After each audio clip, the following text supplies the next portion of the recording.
మాట్లాడుమయ్యా,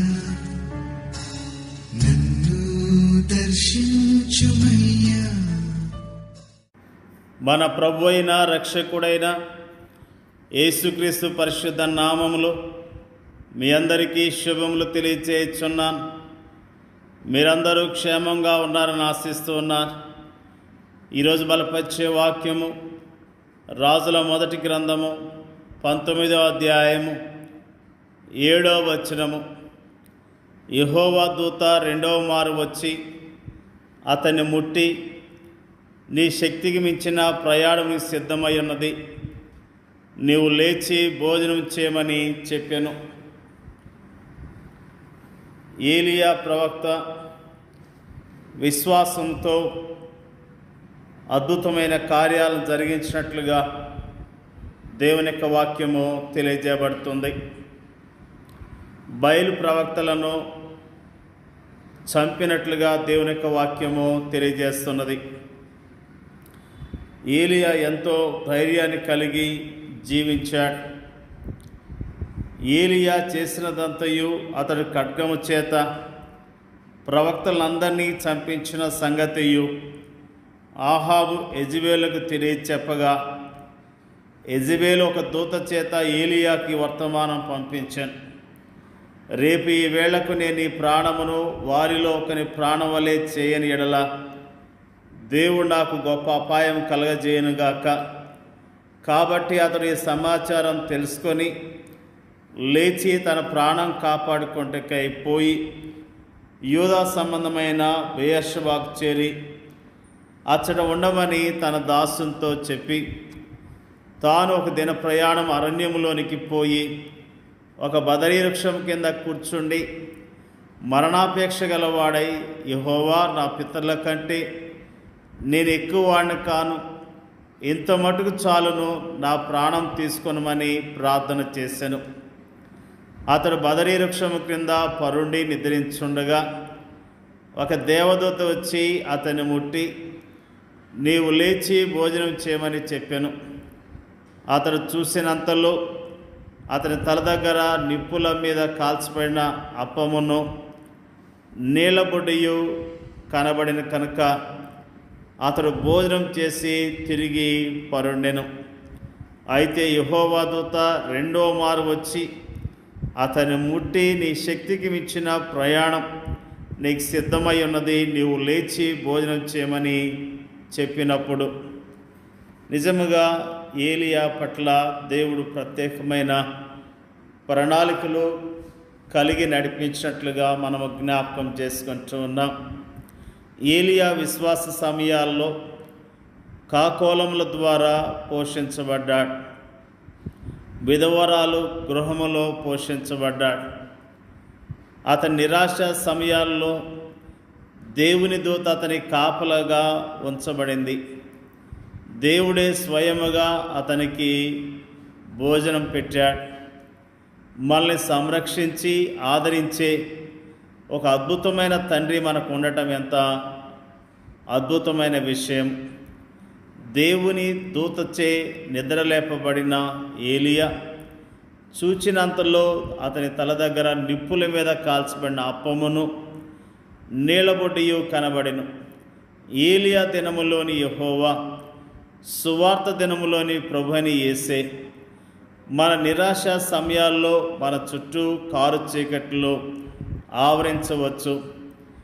మనము కృంగిన సమయాల్లో మన హృదయాలను భయభీతులు ఆవరించవచ్చు.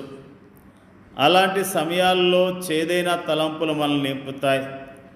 సనుగుళ్ళు, గొనుగుళ్ళు మన నోటకు వస్తాయి. ప్రార్థన మన పెదవులకు దూరం అవుతుంది. అయినప్పటికీ మన పరలోకపు తండ్రి యొక్క సున్నితమైన సంరక్షణ మనకి ఎప్పుడూ దూరము కాదు. తన సేవకునికి మంచి భోజనం పెట్టి అతనికి మంచి నిద్రనిచ్చి అతని అలసట తీర్చిన తర్వాత దేవుడు అతనికి తాజా సూచనలు ఇచ్చాడు. తాను ఒక ప్రయాణం చేయవలసి ఉందని ఏలియా అనుకున్నాడు. కానీ దేవుడు అతనితో నీ శక్తికి మించిన ప్రయాణం సిద్ధమై ఉన్నదని చెప్పాడు. ఆ సుదీర్ఘ ప్రయాణానికి ధైర్యం కావాలి, శక్తి కావాలి, విశ్వాసం కావాలి, వ్యతిరేకత జయించబడాలి. అయితే ఇవన్నీ కూడా మనలాంటి సామాన్య మానవులకు అసాధ్యమైనవి. ఏలియా ముందు ఒక సుదీర్ఘమైనది, శక్తికి మించినదనైన ప్రయాణం ఉన్నది. అది ఏలియాకు శక్తికి మించిందే, కానీ ఏలియా దేవునికి మాత్రం కాదు. దేవుడు తన సున్నితమైన ప్రేమతో తన సేవకుని ప్రతి విధమైన అవసరతలను తీరుస్తాడు. మన జీవితాల్లో కూడా మనకు కూడా ఒక సుదీర్ఘ ప్రయాణం ఉన్నది. అది నిత్యత్వపు మహిమలో అంతమవుతుంది. అయితే ఆ ప్రయాణములో కష్టాలున్నాయి, శ్రమలున్నాయి, పరీక్షలున్నాయి, వ్యతిరేకత ఉంది. ఈ సుదీర్ఘ ప్రయాణం మన శక్తికి మించినదని మనం అనుకోవచ్చు. ఈ సుదీర్ఘ ప్రయాణం చేసేందుకు మనకు శక్తి చాలదని మనం అనుకోవచ్చు. ఇలాంటి ప్రయాణాలు ఎవరు చేయగలరు అని మనము అనుకోవచ్చు. కానీ నా కృప నీకు చాలును, బలహీనత యందు నా శక్తి పరిపూర్ణమగుచున్నదని ప్రభు మనతో అంటున్నాడు. ప్రభుని యేసు క్రీస్తు కృప మరియు ఆయన శక్తి మనకు అందుబాటులో ఉన్నప్పుడు క్రీస్తు యేసునందున్న కృపచేత బలవంతులగుచ్చు మనం ముందుకు సాగుదాం. దేవుని యొక్క ప్రజలముగా ఏలియా యొక్క విశ్వాసాన్ని ఈ రోజున మనము జ్ఞాపకం చేసుకుంటున్నాం. నిజంగా ఏలియా ప్రభుమందు విశ్వాసం ఉంచి అద్భుతమైన కార్యాలు జరిగించాడు. ఏలియా నిరాశ కలిగి ఉన్నప్పుడు ప్రభు అతనికి ధైర్యాన్ని ఇచ్చాడు. అతని విశ్వాస జీవితంలో ప్రభు నమ్మదైన దేవుడిగా అతనితో ఉంటూ అతన్ని నడిపించాడు. మన విశ్వాస యాత్రలో కూడా ఆయన మనతో ఉన్నాడు. మనం కూడా విశ్వాసంతో చక్కగా నడుద్దాం, దేవుని కార్యాలను చూద్దాం. దేవుడు మన పట్ల ప్రత్యేకమైన ఉద్దేశాలు కలిగి ఉన్నాడు. మన జీవితాల్లో ఆయన ఉద్దేశాలు నెరవేర్చబడినట్లుగా విశ్వాసంతో ఆయన కొరకు జీవిద్దాం, ఆయన మహింపర్దాం. దేవుడికి వాక్యాన్ని దీవించునుగాక. పరిశుద్ధులైన మా తండ్రి, మంచి తండ్రి, నీకు స్తోత్రాలు. మరి ముఖ్యంగా ప్రార్థన చేయుచున్నాం ప్రభువా, ఏలియా యొక్క విశ్వాసాన్ని, ప్రభువా ఏలియా పోషించబడిన విషయాన్ని, ఏలియాను మీరు నడిపించిన విషయాన్ని జ్ఞాపకం చేసుకోవటానికి మాకు ఇచ్చిన ధన్యతను బట్టి స్తోత్రాలు తెలియజేస్తూ ఉన్నాం. ప్రార్థన చేయుచున్నాం.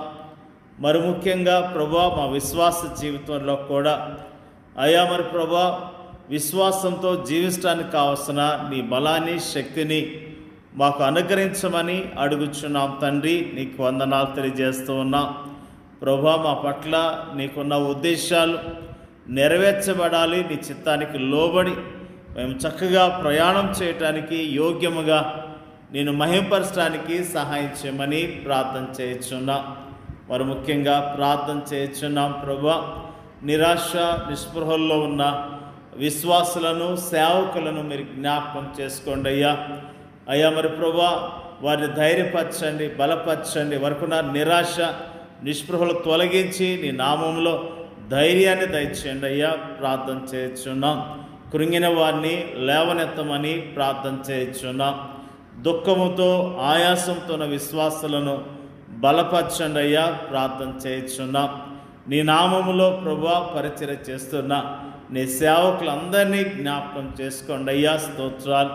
మా దేశంలో ప్రపంచవ్యాప్తంగా నీ నామములో పరిచర్య చేస్తున్న సేవకులను, వారి కుటుంబాలను దీవించి ఆశీర్వదించండి. వారికి ఉన్న ప్రతి అవసరత మీరు తీర్చండి అయ్యా. స్తోత్రాలు. నిజంగా ప్రభువా నీ నా మహిమార్థమై మేమందరం కూడా జీవించడానికి సహాయం చేయండి అయ్యా. ప్రార్థన చేయుచున్నాం. అనాథలను, దిక్కులేని వారిని, చెరసాల్లో ఉన్న వారిని, విధవరాళ్లను జ్ఞాపకం చేసుకోండి అయ్యా. వారిని ఆదరించండి, ధైర్యపరచండి, వారి క్షేమం దయచేయండి అయ్యా. ప్రార్థన చేయుచున్నాం ప్రభువా. నీ నామములో ప్రభువా ప్రతిరోజు లేఖనాలు ధ్యానం చేస్తూ విశ్వాసంతో ప్రభువా జీవించడానికి పరిశుద్ధాత్మ శక్తిని మాకు దయచేయండి అయ్యా. ప్రార్థన చేయుచున్నాం. మాకు ఇచ్చిన చక్కని వాక్య భాగాన్ని బట్టి నీకు వందనాలు తెలియజేస్తూ ఉన్నాం.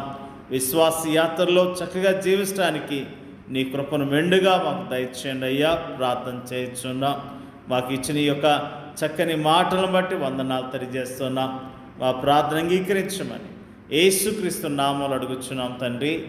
ఆమేన్.